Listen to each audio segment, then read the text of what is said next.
রাজুকে মেসেজটা লিখে পাঠাই দে। হ্যাঁ, এটা আবার কি? মদ না পাঠাইছে? আমি এক্ষুনি যাই। এই কই যাও তুমি? তুমি কি মনে করছো আমি দেখি নাই? আমার যেখানে ইচ্ছে সেখানে যাব। তোমার কাছে কি বলে যাব? যাইতে পারো, আর কোনোদিন গড়তে পারবা না। এটা কিন্তু আমার শেষ কথা। ভালো লাগে না, যাবোই না কোথাও। একটা শর্তে যাইতে দিতে পারে তোমার, সেটা পারলে আসো।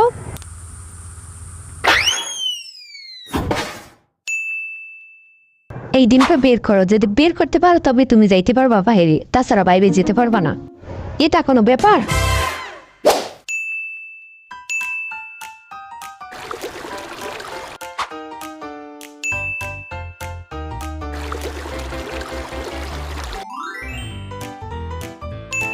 এই নাও।